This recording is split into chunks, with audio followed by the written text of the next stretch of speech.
Okay, we are back from our Appalachian Trail through hike. We've had time to get our gear cleaned.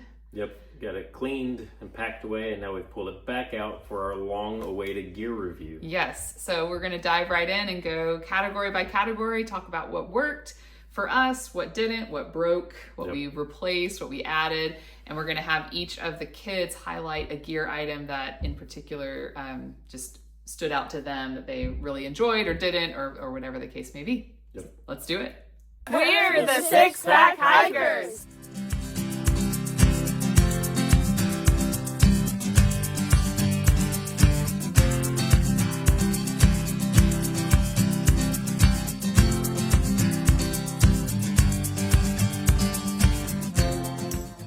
First up on our gear review is hitting the big three. So tent, sleeping bag, and backpack. Yes. Now let's talk about tents first. So we used the Big Agnes brand.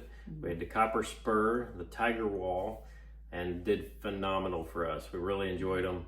I don't know that there's anything really we would change. I think with all the wear and tear that tents go through, the big missing piece that gets misplaced a lot are tent stakes. And you'll see that scattered throughout the trail at hostels. You'll find tent replacement stakes. You'll find them at campsites. Which we utilized. We found some along the way and did use them. Because we did lose one or two of our own and had to replace them, but again, that's a minor issue. But they kept us dry inside and out until our ground sheet failed. We were using Tyvek that worked great for most of the trail until what, Vermont? Yeah. About Vermont, yeah.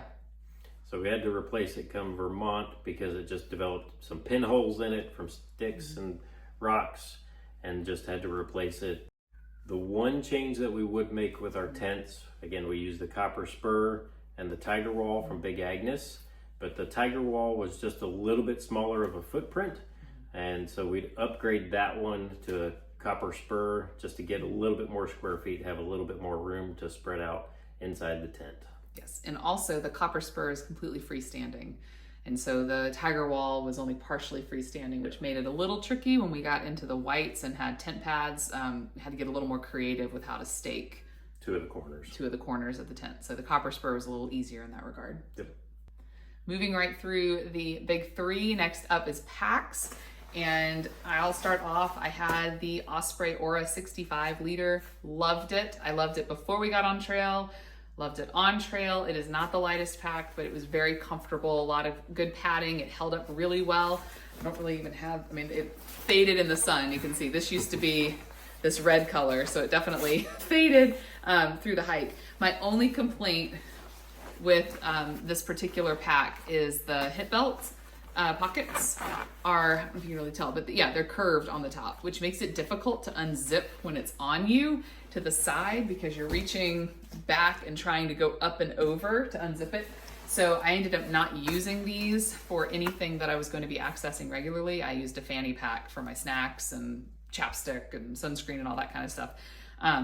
So I didn't really utilize these, even though they're nice and big and have a lot of space, they were just difficult to unzip. But otherwise, love the bag. Definitely going to keep using it. It's still holding up. And I had it before trail. Yep. So I've actually had it for a couple years, or more than a couple years, 3 years, and it's still holding up strong. Yeah, it cleaned up really well. There's no odor left on the pack. Not at all. You did a great job. Yeah, check out the how to clean your gear video because he did a phenomenal job getting everything clean. So what about your bag? Yep. So I stuck with the Granite Gear Blaze 60 the whole way through the trek. Really happy with it. I love the cavernous side pockets. Made it really easy to pull my water bottle in and out. How big those are. These are massive, y'all. I don't know if you can. This is like my whole hand is in there. You could fit. You can just about fit 2 regular Nalgene bottles in there. Yeah, very large on both sides. So he loved that. It just made it easy to pull water in and out. The one downside, Granite Gear is known for being a lightweight pack, but it's got a strong weight limit, rated for 50 pounds, and I pushed that probably a few times on the trail. The downside being that friction kind of rubbed my hip belt. So this is the old hip belt. Ended up wearing some. Can you get closer?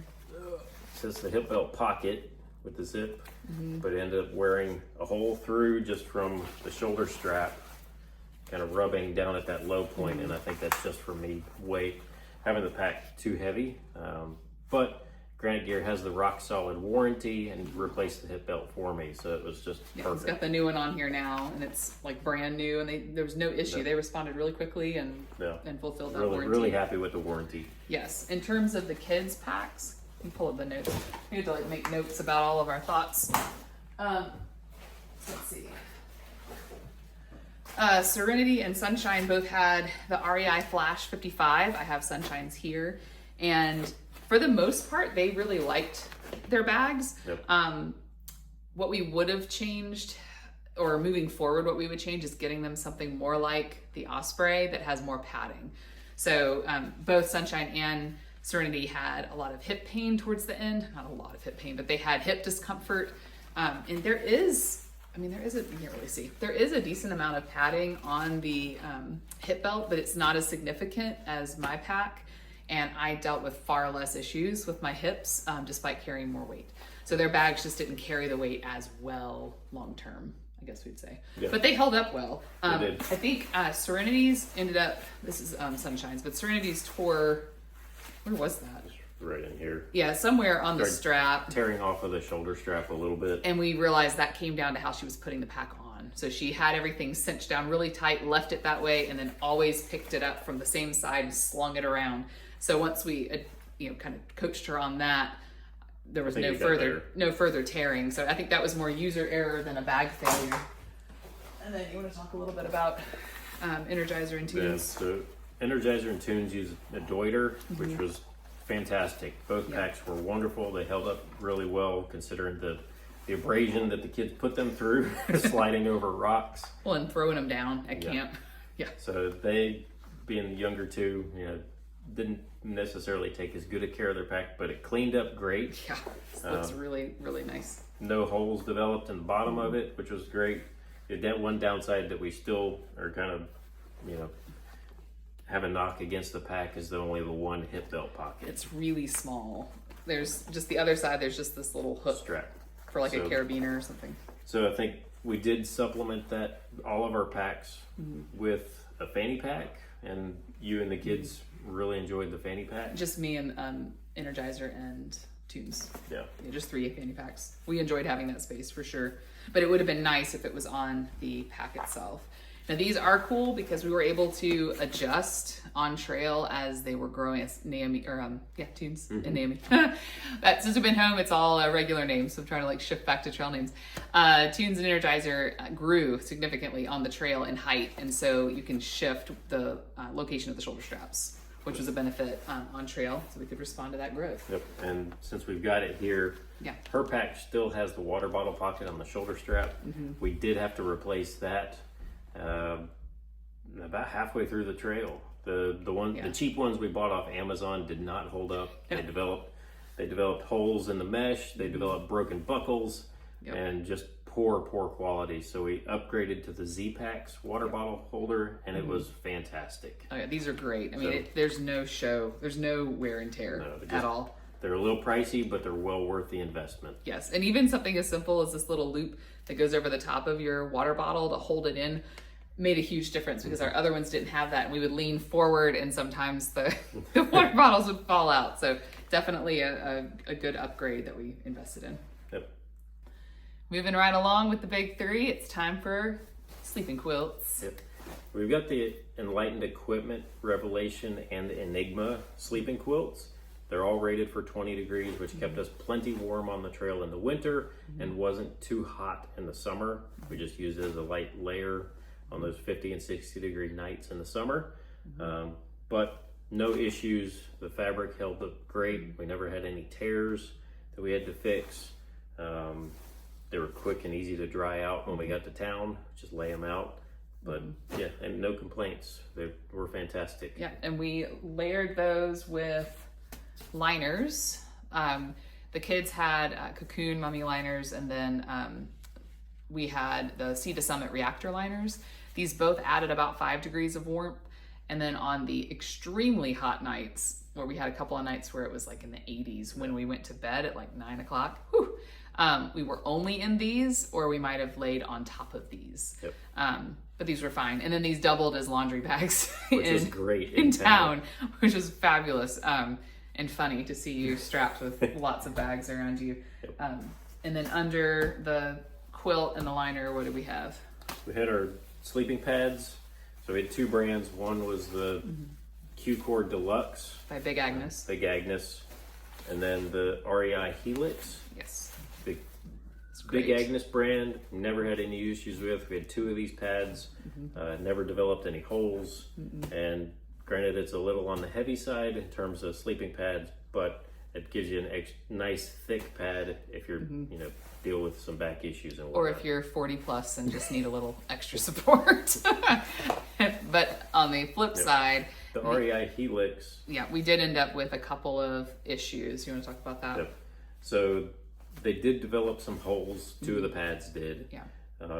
Was super easy to find and to fix, but in talking with REI, we did replace one of them because I couldn't locate the hole, and REI informed us that on the newer models, they had resolved that issue, kind of beefed up that bottom material of the sleeping pad so it didn't develop the holes where we had issues. So we did replace one of them. It was fine. Yeah, never had any more issues. So we had some older pads that we had bought for previous backpacking trips, and so they just wore through, and it was older, like you said, the older model. And then underneath our heads, we had pillows. So the kids all had Sea to Summit pillows, and then we had the Nemo pillow, and we loved our pillows. Like the pillows were great. The kids had no complaints about their Sea to Summit pillows. All we would do to change in this regard is to upgrade the kids to the pillows, because the cover comes off and you can wash it and like throw it through or put it through the laundry. So it's got this plastic balloon liner. You can easily pull it out, and then you just got the cover left and toss it in the washing machine. Whereas these are like spot clean, and that's just hard to do. Honestly, it's not even hard. But when you're on trail, you just want to throw, when you come off trail into town, you just want to throw everything into the washing machine and not think about it. I'm certainly not wanting to, spot clean a pillow. And so I don't know that we ever did until we got home. Not until we got home. Yeah. So these were not the cleanest moving forward. So moving forward, we would upgrade the kids to the Nemo Philo for sure, but no complaints on Sea to Summit. It's just harder to clean. Yep. One add-on to the big 3 that we mentioned but didn't show was our fanny packs. So I used one, and then Tunes and Energizer used fanny packs as well. We used this 3 or 4 Monster brand that we found on Amazon. Nothing special. They were pretty strongly water resistant, not quite waterproof, but pretty water resistant for the majority of the trail, but we did wash them in towns and did use these very roughly. So by the end of trail, they weren't as resistant, and some water would seep in just a little bit. More along like the spots that would rub against things when we were climbing rocks and that sort of thing. But these were a good supplement to our hip belts that were either almost non-existent in the younger 2 kids' case, or for me, just very difficult to access because it was back and I was having to reach a little too far back. It was difficult to get in there. So this was a good way to keep food and essentials at in an easy to locate spot without having to do those repeated back movements. And it lightened up some of the weight on our back as well. Next category, let's talk about our clothing. And if you want a deep dive into specific items that we used on the trail, go check out our pre-trail gear review, and gear list. We didn't change anything on the trail. Raincoats, rain pants, hoodies, pants, shorts, socks, it all stayed the same. We just replaced anything. So this is just gonna be a quick hit on anything, special note, special items that we had. So number 1, a lot of hikers use these Injinji toe liners, and we did too. They're amazing. So we used them coupled with our Darn Tough socks. The 2 layers together was phenomenal, really protected our feet. But if you're gonna be a thru hiker, know that these wear out. These Injinjis, they do not last. We did not know that going in, so we had to replace these multiple times over the course of the trail. They just develop holes in the sole of the foot, around your toes, especially on the heel. And I think it's just from the wear and tear and being such a thin material. Especially walking 30 to 50,000 steps a day, it'll do that to you for sure. The Darn Tough held up great. Yes, so the Darn Tough has a warranty where if you get a hole in it, you can send it back. send the socks back and get a free replacement. It is difficult to develop holes in those. So I think we would love to utilize that, but we just couldn't develop holes. One item that was really beneficial for us were buffs. I know you didn't really... I did use one. You did by the end, that's right. It's more of a sweat. Yeah, it's more sweat rag. I could wipe my face or put it around as a headband. There's just a bright blaze orange one that I had. Yep. But the rest of us, especially the girls and I, use these buffs to keep our hair back out of our faces. In the colder months, all of us had 2 buffs. And so in the colder months, we would wear one around our neck and pull it up over our nose to keep, our face warm, especially in those really cold days. Mm-hmm.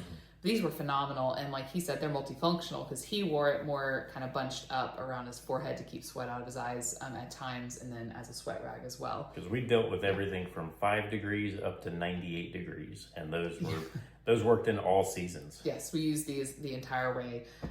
In terms of a clothing item that just was far more amazing than I realized. And we had a lot of people ask us about these hoodies. So this is the REI Sahara Sun Hoodie.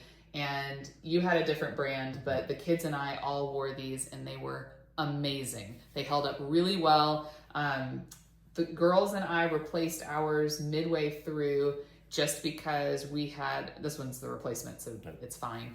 But the thumb hole part had, I think it's just the friction with the trekking pole, ripped through. And so, but it took a long time before we actually had to replace them. And truly we could have kept wearing them. We just wanted the full functionality with the thumb hole.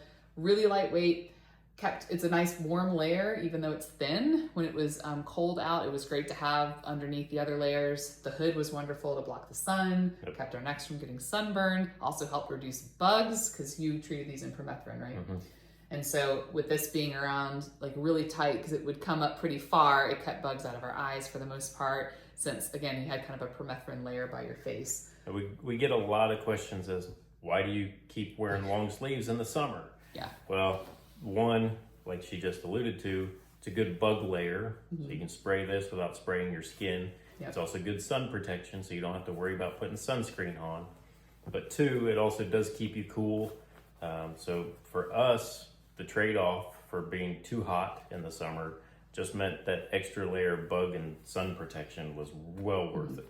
But I personally did not feel that it made that big of a difference heat-wise. Because we would see folks with short sleeves on, and I mean, we could roll those sleeves up, but I felt comfortable. Because once it gets a little bit wet, it actually acts like air conditioning. You get a little bit of breeze across it, and it cools you off. It does.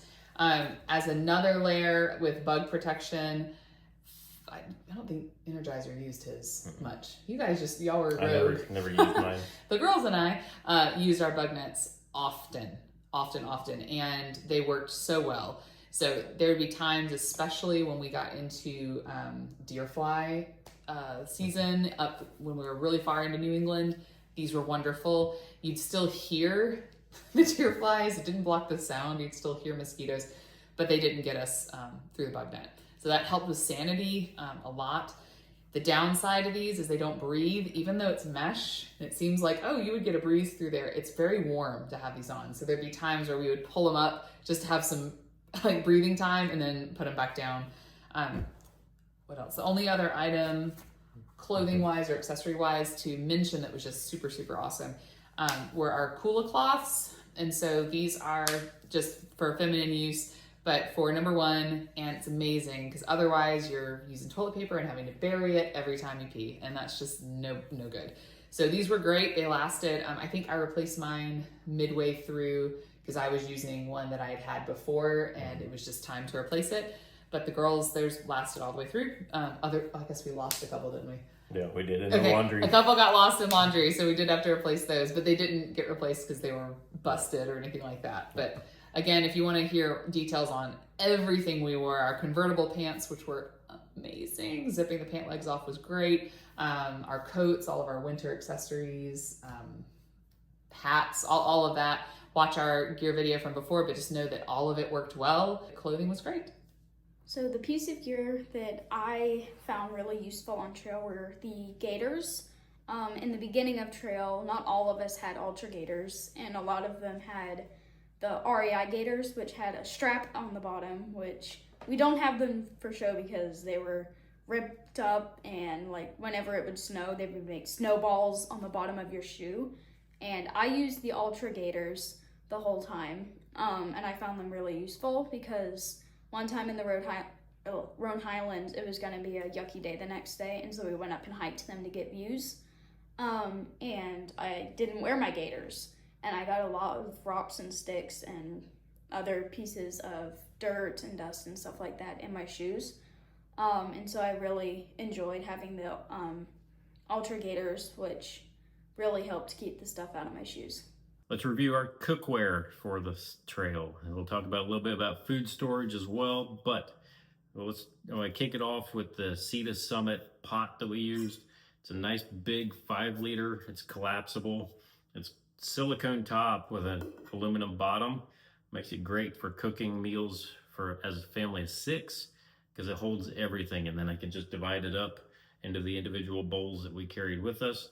These are just plastic bowls. They don't collapse, unfortunately, but we just carried them, and they were great for using for us. But if you want something a little more lightweight, a lot of solo hikers will just cook directly in their pot and eat it out of that, so it's a lot less cleanup. But we didn't have that option being a family of 6. The one thing I will comment about the pot that I didn't care for is that by the end of the trail, it developed little pinholes. You might be able to see that. So there's right here along the seam where it collapses, you can see that hole develop. It developed a few holes and it just leaked a little bit, but I think I love the size of the pot, made it easy for prepping meals. For eating with, we just coupled it with some long-handled sporks. You can see one's got the fork, one's just a flat spoon. Again, they worked great, lightweight. I don't have any complaints about them. We carried a small pocket knife for cutting up any vegetables or jerky that I would throw in the meals. Just your standard Bic lighter. Again, we replaced these when they were in out. And then the one piece of cooking gear that I sent home was a little flip fuel canister device. Allows you to transfer fuel from an empty canister or partially empty one into a full canister, so you're not carrying a halfie, as they call it. But you never use this on trail. You can find them in the hostels, and if you're gonna use it and take it on trail, I recommend that you practice with it at home. Trying to get it threaded on with 2 cans on either end and then transfer it. I did develop a leak the one time I used it, but practice with it at home would be the only recommendation that I have. Food storage, being a family of 6, we used the Ursack bear bags. I put reflective tape on it, made it easier to find in the winter or at night once the sun went down, or early morning if we were getting an early start. But we used 2 of these bags. They worked great, never had any issue with them. I did learn though that in the winter, when you tie it to a tree, it can be very hard to get the knot undone. So it might, we had one night in North Carolina, we encountered some freezing rain and snow overnight. Once that rope got wet, it froze to the tree. I had to come up with a creative way to cut it off of the tree. But with the bear bag coupled with the odor-proof bags, these were great. We never had any issues with animals on the trail, except for one creative mouse who found his way into a bear box at one of the campsites.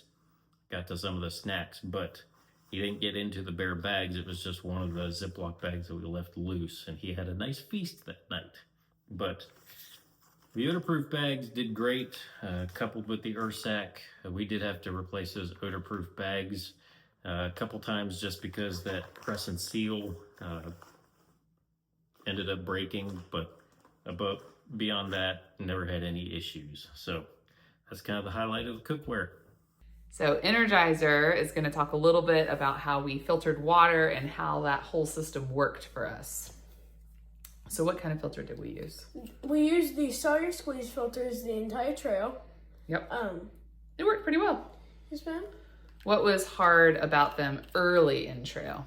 Early in trail, you would gather water in your Canuck, or whatever type of gathering bag you would have, and you would fill it up, screw the filter on it. Like this. Okay, and then what?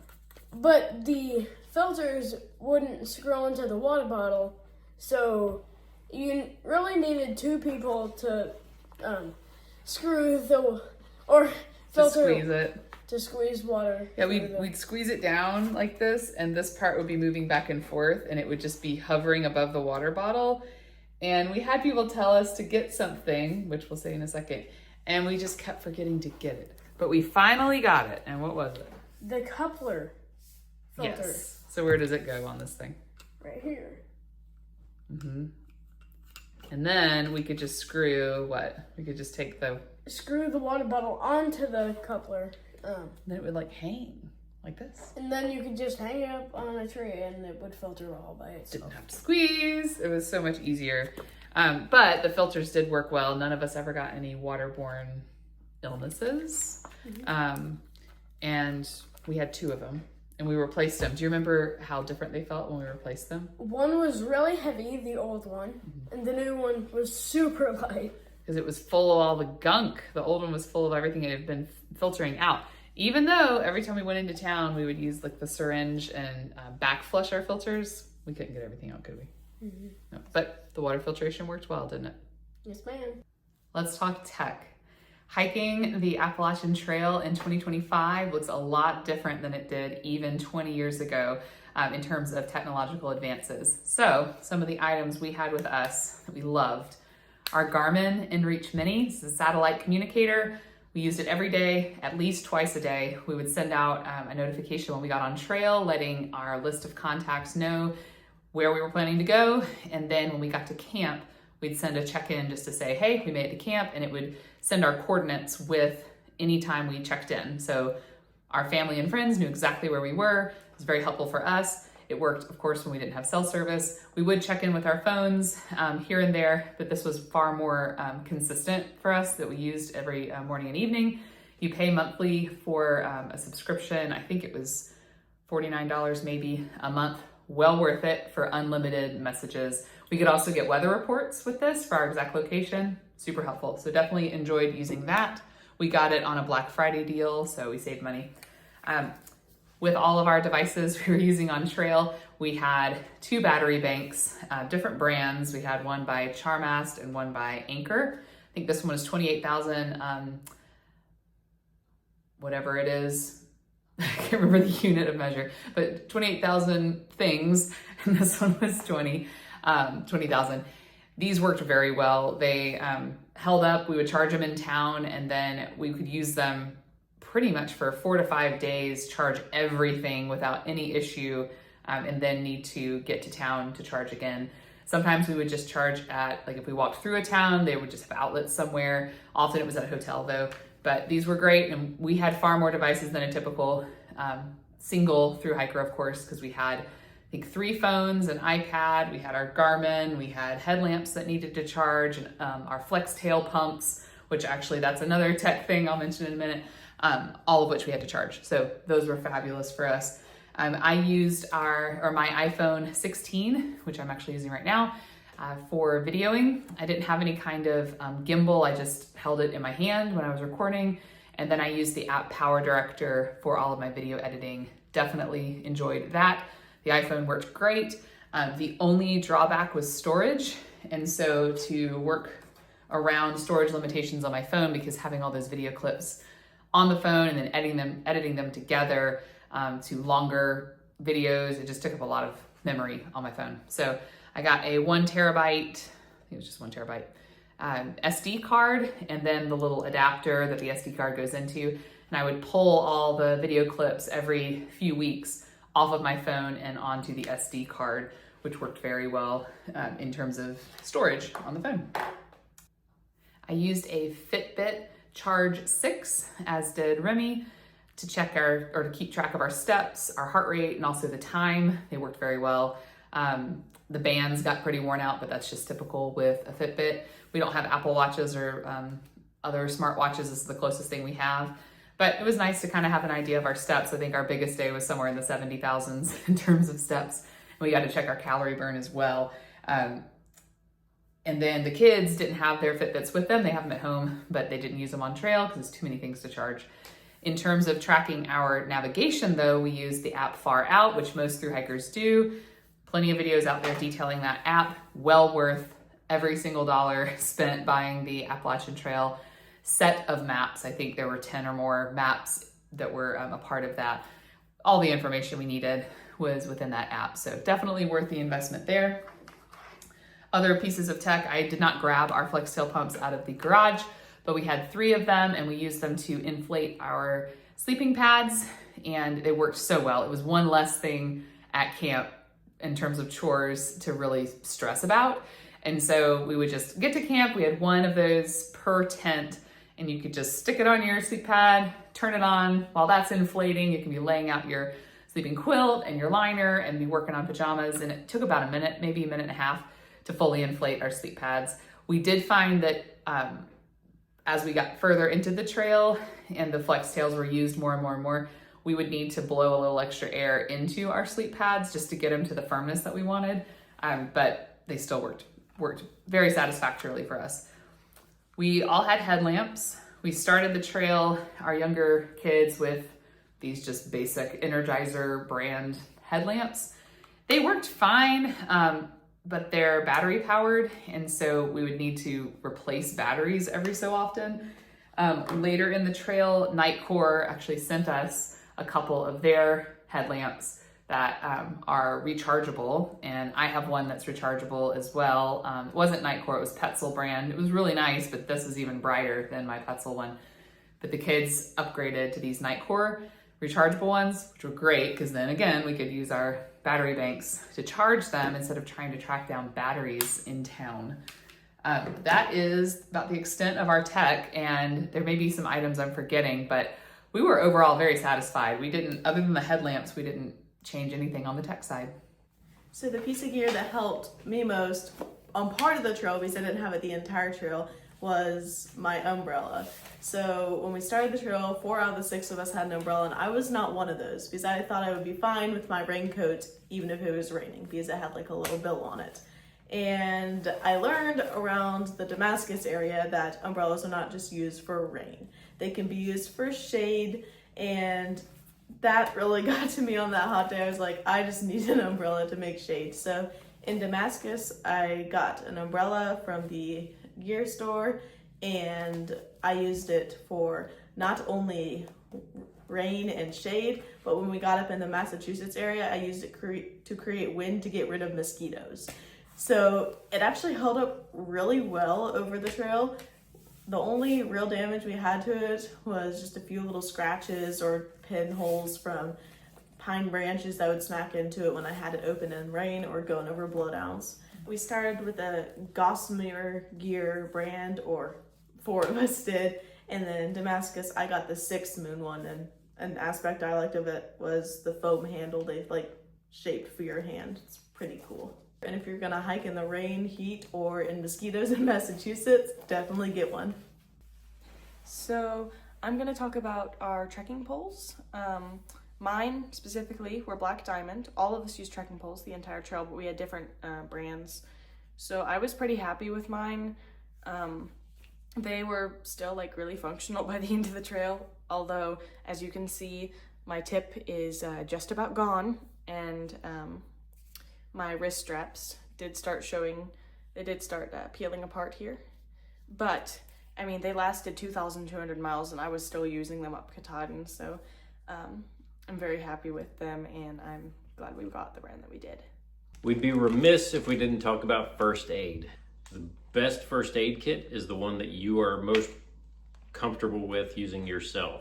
You don't want to have unnecessary items in here that just go to waste or that you're unknowledgeable about how to use. So I'm going to hit some of the highlights. Number 1 being all important Leukotape. Technu, so it's cleansing wipes and maximum strength kind of pain reliever, itch reliever. Band-aids, some medication, just a small amount.